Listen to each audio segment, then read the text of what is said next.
The coffee shop was the kind of place where a $20 latte didn't even come with an apology. All glass walls, velvet chairs, and people who checked their reflections in their spoons.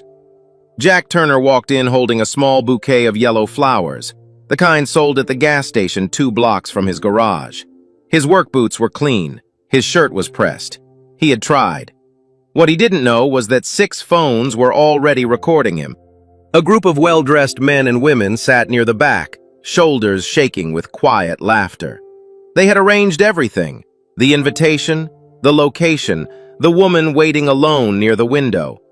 They wanted to watch a poor black single father walk up to a woman in a wheelchair and fall apart. The awkward pause, the forced excuse, the retreat. They wanted the moment he realized what he'd walked into and decided it wasn't worth his time. They were going to post it. They were going to laugh.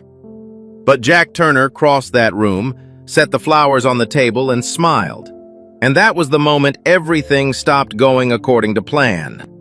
If this kind of story speaks to you, real people, real dignity, real moments that actually matter, hit subscribe and stick around. There's a lot more where this came from. Jack Turner had been waking up at 5:15 every morning for 9 years. Not because of an alarm, because that was when Ella's nightmares used to come. The ones she had in the 2 years after her mother died, when she was just 4 years old and couldn't explain what she was afraid of, only that she needed him there. The nightmares had stopped eventually. The 5:15 habit never did. He would lie still for a moment, listening to the quiet of the house, then get up and start the coffee. By the time Ella padded into the kitchen in her socks, breakfast was already on the table. That was how their mornings worked. That was how most things in their life worked. Quietly, steadily, without much ceremony. Ella was 9 now, and she had grown into the kind of child who notices things adults assume children miss. She noticed when her father's shoulders carried something extra. She noticed when the refrigerator was getting sparse 3 days before payday. She noticed when the neighbors across the hall argued, and she would turn the TV up quietly so neither of them would feel observed. She had not been taught to do any of this. She had simply grown up in a house where paying attention to other people was the way love was practiced, and she had absorbed it the way children absorb everything, completely, without commentary. That Thursday morning, she was sitting at the kitchen table with a needle and thread, her tongue pressed to the corner of her mouth in concentration. She was embroidering something onto a small square of white cloth. The stitches were uneven, the spacing was imperfect. The effort was absolute. Jack leaned over her shoulder. The cloth read, "Strong hearts walk farther." "Where'd you get that?" he asked. "I made it up," she said, not looking up. "It's for you, for your date tonight." He almost said he didn't need it. He thought about saying he wasn't sure he wanted to go. He said neither of those things. Instead, he folded the cloth carefully and put it in his shirt pocket. Jack owned a small auto repair shop on the east side of the city, wedged between a laundromat and a sandwich place that always smelled incredible. The shop had 6 bays, 2 full-time employees, and a loyal base of customers who came back not because the location was convenient, but because Jack was honest. He didn't invent problems. He didn't pad invoices. In a business where trust was rare, that counted for something. He was not the kind of man who attracted attention. At 38, he was broad-shouldered and quiet, with calloused hands and a face that defaulted to calm even when things weren't. People who passed him on the street saw a mechanic. Most of them stopped looking after that. What they didn't see, the book of crossword puzzles he kept under the counter at the shop, half finished. The way he still slept on his side of the bed, even 6 years after his wife passed. The drawer in the kitchen where he kept every drawing Ella had ever given him, organized by year. He had agreed to the blind date reluctantly.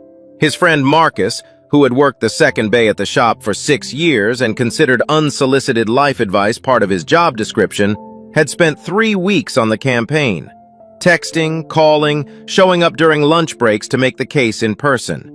You can't just work and parent forever, man. You're allowed to have something for yourself. Jack had heard the argument enough times that he eventually ran out of ways to refuse it. He said yes, mostly to make the conversation stop. He was not expecting anything. He bought the flowers because it felt wrong to show up empty-handed, not because he had any particular hope attached to them. Clara Lane had not left her apartment for anything non-essential in 4 months. She had her reasons, and they were not small ones. 3 years earlier, a driver had run a red light at 40 miles an hour and hit the passenger side of her car. She had survived. Her spine had not fully cooperated with that survival. 2 surgeries, 14 months of rehabilitation, and 1 medical opinion delivered in careful, neutral language that still managed to feel like a door closing. And Clara had emerged into a world that looked mostly the same, but required her to navigate it differently.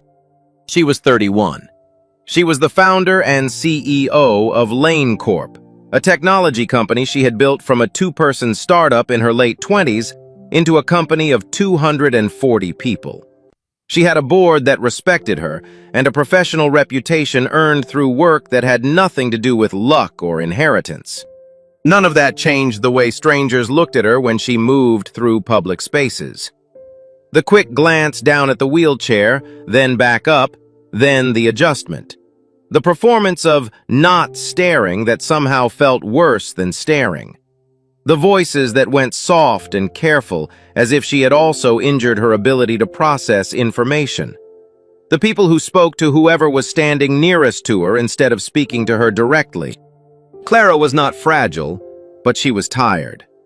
There is a particular exhaustion that comes from spending years watching people decide who you are before you've said a word. And it had settled into her in a way that was difficult to name and harder to shake.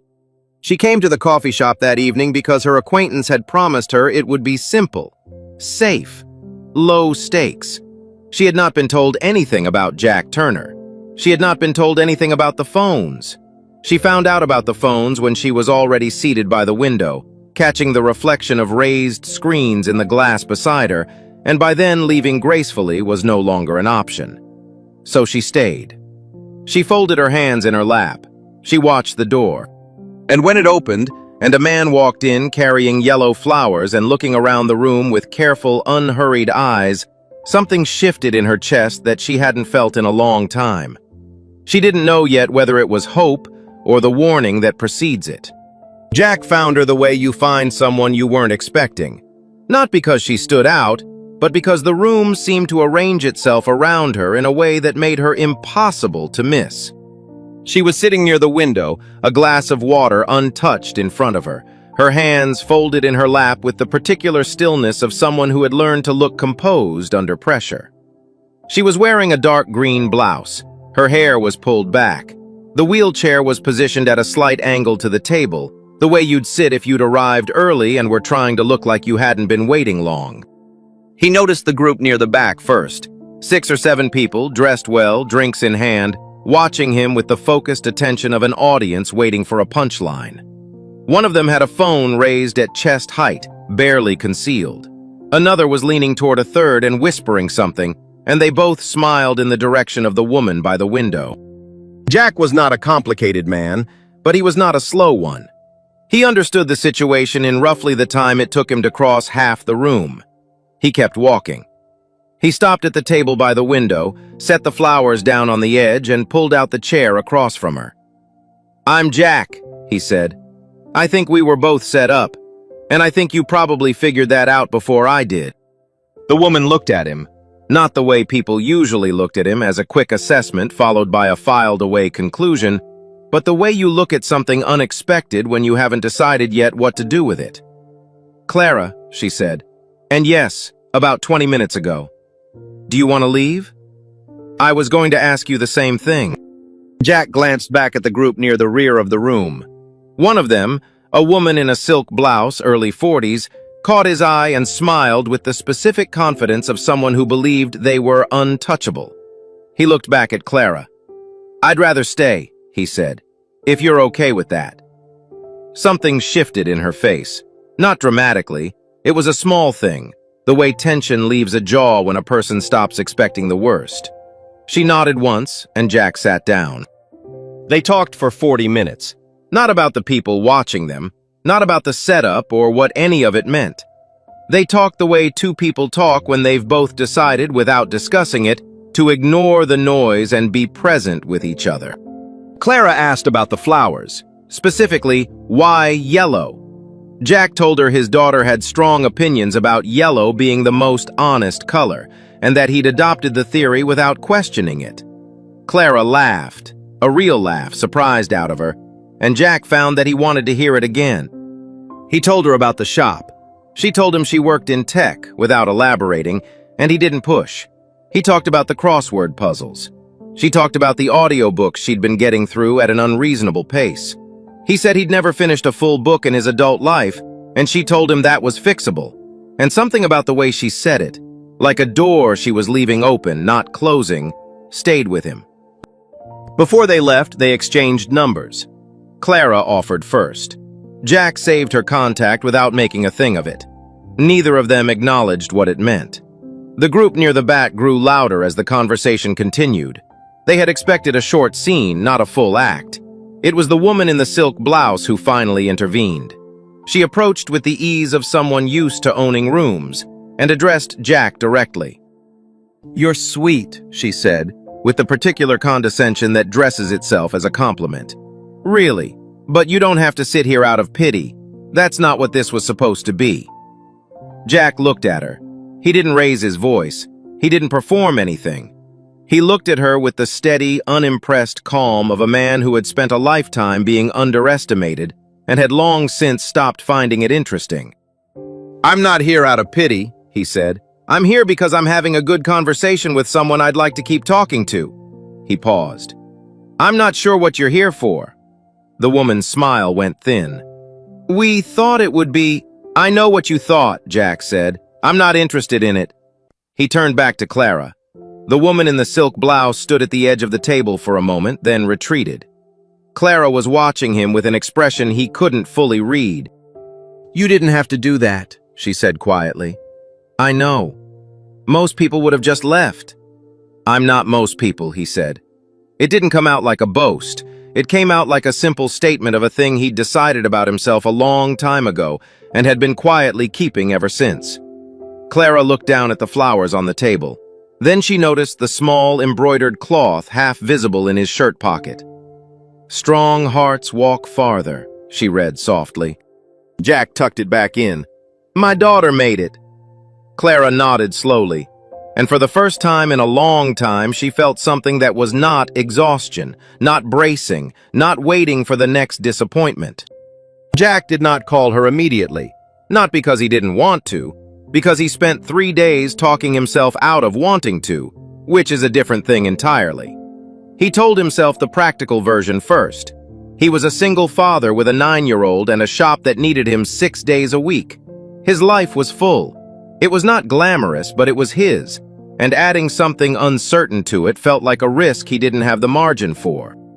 He told himself the other version too, the one he was less comfortable admitting, that she existed in a world that didn't have room for him, and he had spent enough of his life walking into spaces where he didn't belong to do it voluntarily. By Thursday morning, he had mostly convinced himself to let the whole thing settle into a story he'd tell someday. A good story, a finished one. Then his phone rang. The job was a service call for a malfunctioning elevator system in a commercial building downtown. The referral had come through Ray Callahan, a property manager Jack had done work for twice before, who contracted with the building on maintenance overflow. Jack took it because the rate was good, and he had Marcus covering the shop for the afternoon.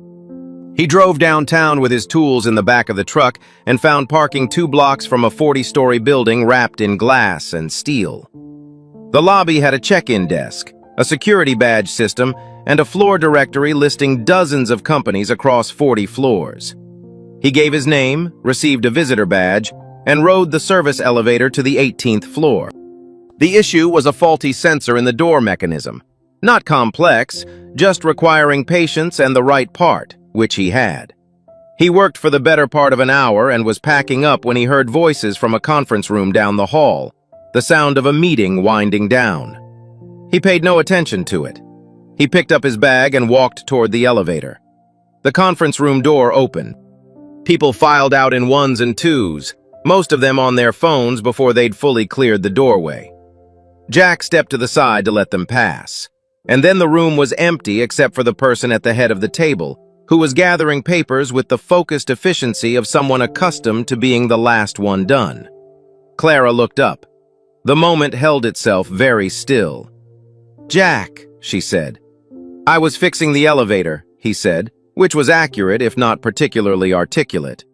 Something moved through her expression.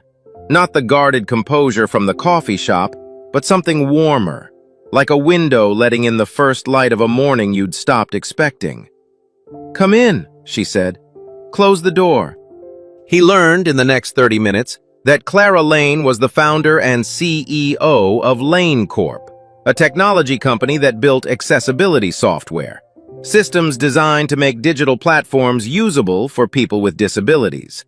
She had started it at 26 with a business school friend and her father's retirement savings.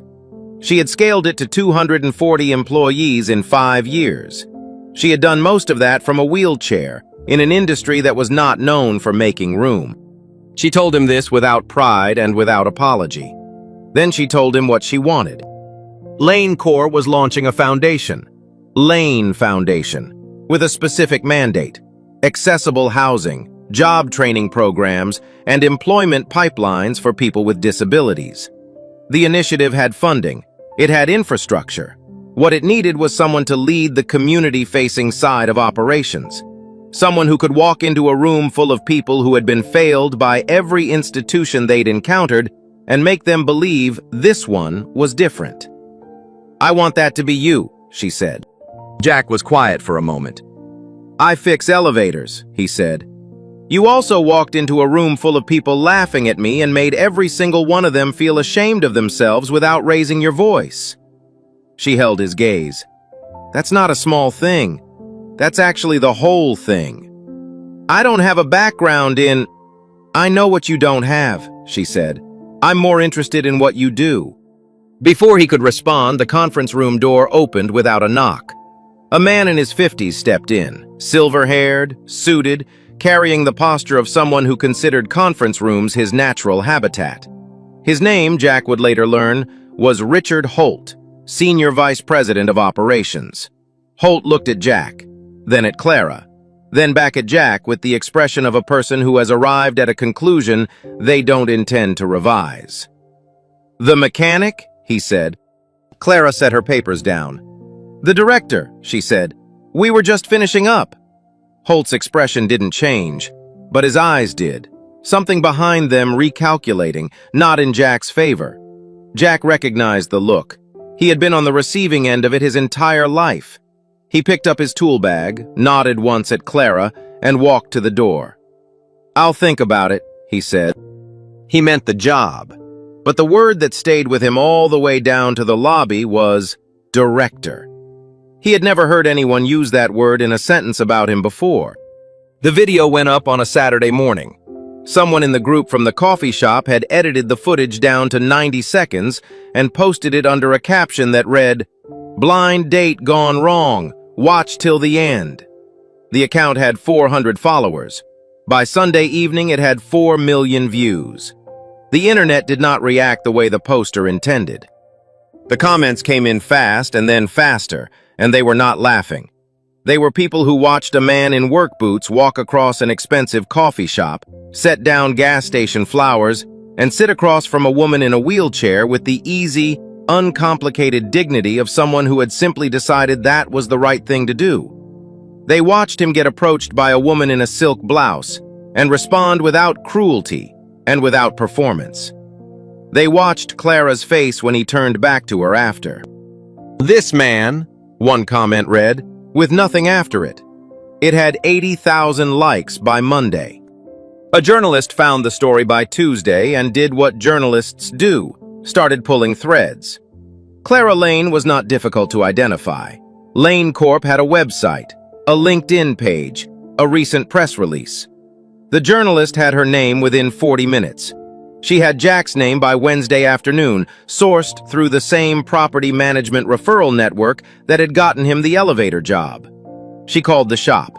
Marcus answered, said Jack was under a car, and took a message. Jack called her back that evening from the kitchen, standing at the counter while Ella did homework at the table behind him. He was careful with his words in the way people are careful when they understand that words, once recorded, become permanent. The article ran Thursday morning. The blind date they staged to mock. The moment that backfired. By Friday, 3 television programs had picked it up. The shop became difficult to navigate. People came in who didn't need anything fixed. They just wanted to see the place, or tell Jack that the video had made them cry on their lunch break. A woman drove 40 minutes to drop off a pie. A man Jack had never met left a handwritten note under his windshield wiper. "You're what the rest of us should be." Jack read the note twice, folded it, and put it in the glove compartment. He didn't feel like a hero. He felt increasingly like a symbol, which is a different thing and a lonelier one. Symbols don't get to be tired. Symbols don't get to have bad mornings or say the wrong thing or need 20 minutes alone in the back of the shop to collect themselves. Symbols are fixed points that people project things onto, and Jack had spent his entire life refusing to be fixed. The apologies started the following week. Voicemails, direct messages, handwritten letters. Most of them spent more time on context than on accountability. And then, on a Wednesday afternoon, the woman in the silk blouse walked into his shop. Her name was Diane. She introduced herself, which he hadn't expected. She was dressed differently, still put together but without the armor of it. She asked if he had a few minutes. He said he did. She told him she had watched the video several times. She said she was sorry. She said she hadn't thought it through. Jack listened without interrupting. When she finished, he was quiet for a moment, not deciding whether to forgive her, that wasn't the thing sitting in him, but trying to locate the honest question underneath everything he felt. "What didn't you think through?" he asked.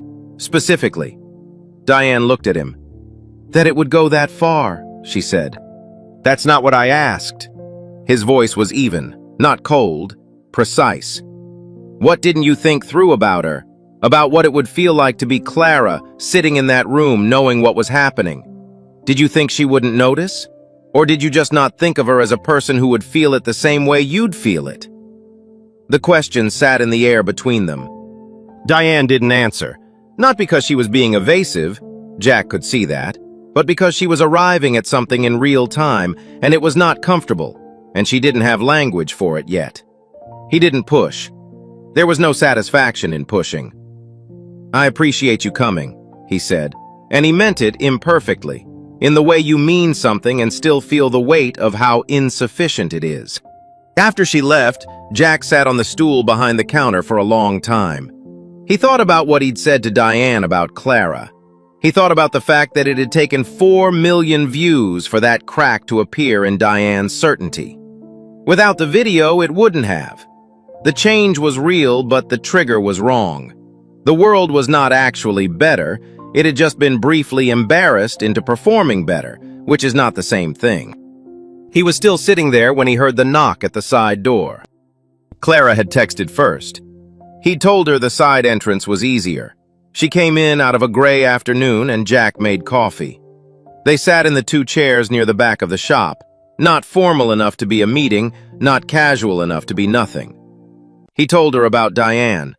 Clara listened without expression until he got to the question, "Did you think of her as a person who would feel it the same way?" And then something in her face went very still. "No one's asked them that," she said quietly. "In any of the conversations I've had this week, everyone is apologizing for the outcome. Nobody is questioning the premise." Then she took out her phone and pulled up a document, a preliminary proposal for the foundation. 32 pages dense with data about housing accessibility gaps, employment rates, wage disparities, and institutional barriers. She handed it to him and let him scroll. He read slowly. He asked 2 questions. She answered both without simplifying.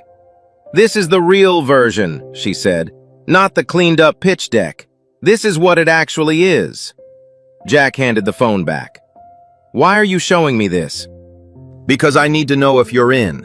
Not as a symbol. Not because a video made you famous for a week. Because you understand what the actual problem is, and you have the kind of credibility with the people this is built for that I can't manufacture and can't buy." The board doesn't want me. The board works for me. Jack looked at her for a long moment. I have a 9-year-old, he said, and a shop, and I have never run anything larger than 6 employees. I know. This could fail. It could, she said. Most things worth doing can. The shop was quiet around them. The fluorescent light above the workbench hummed steadily. Then Ella appeared in the doorway from the small office where she sometimes did homework when Jack couldn't arrange a pickup. She was still wearing her backpack, home from school less than an hour. She stopped when she saw Clara. She didn't look at the wheelchair first, she looked at Clara's face. Ella had grown up watching her father treat every person who walked into the shop. The rushed ones, the rude ones, the ones who couldn't afford what they needed, with the same basic consideration.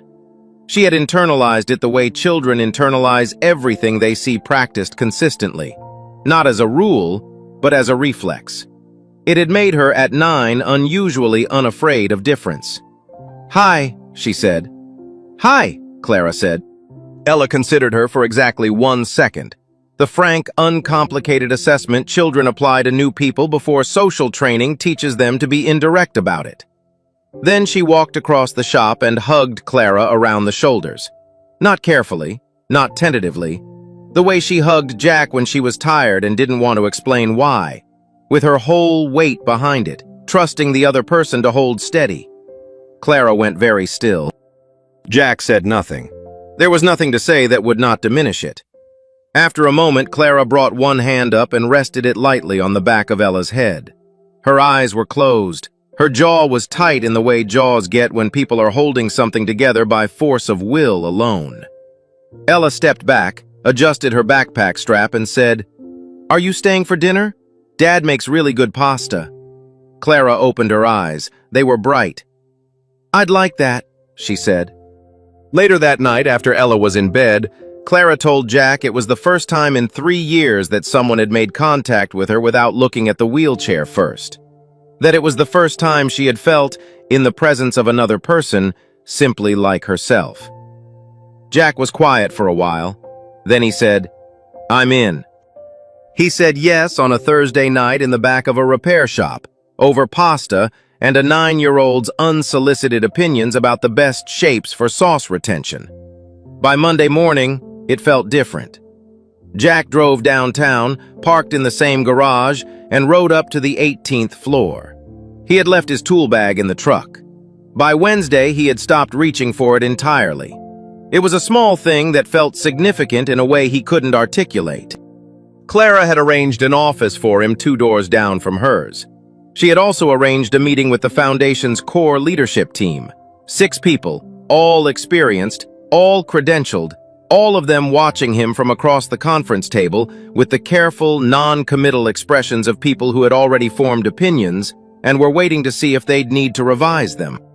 Richard Holt ran the first 20 minutes with the efficient authority of someone who believed he was in charge, regardless of what the org chart said.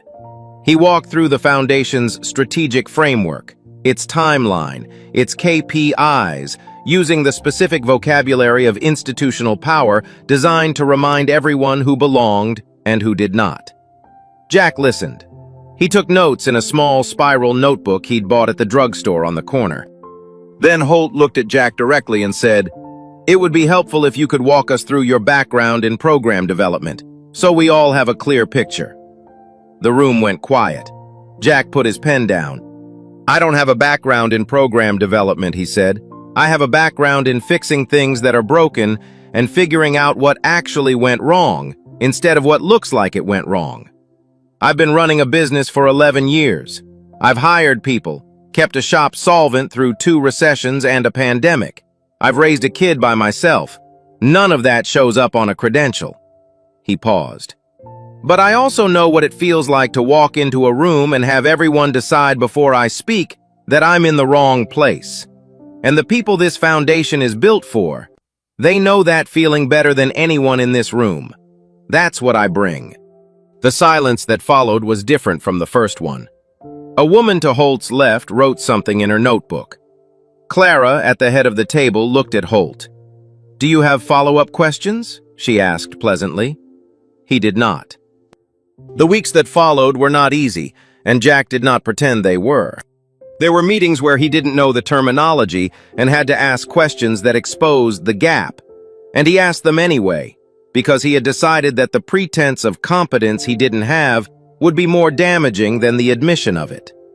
There were grant compliance requirements and reporting structures that bore no resemblance to anything in his experience. He spent evenings at the kitchen table with Ella doing homework beside him, both of them working through things they didn't yet know. Clara made time twice a week, not to hold his hand, but to think alongside him.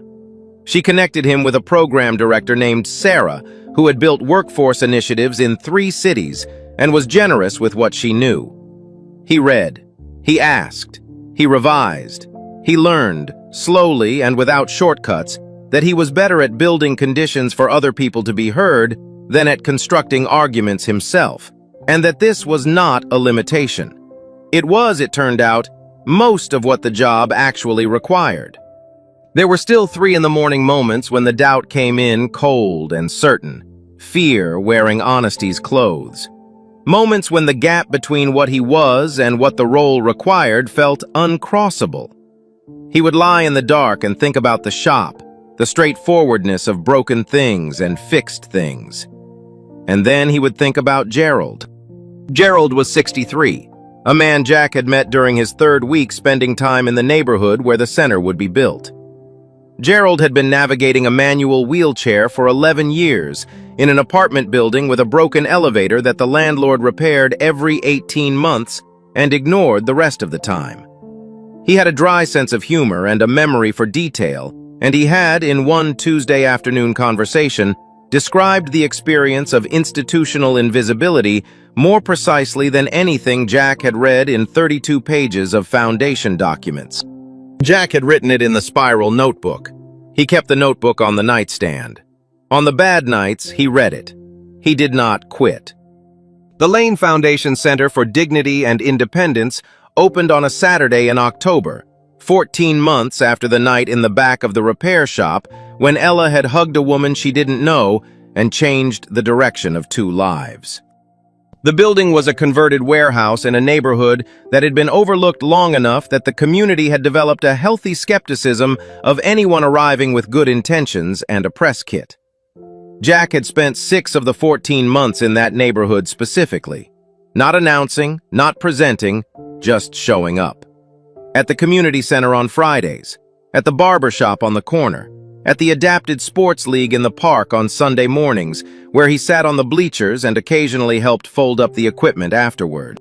He brought Ella sometimes.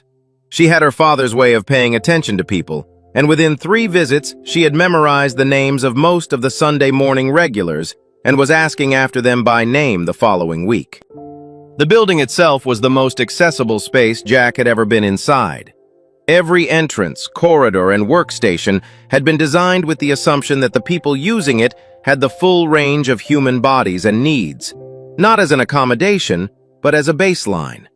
The difference between a ramp added to a building designed without one and a building designed from the start for everyone.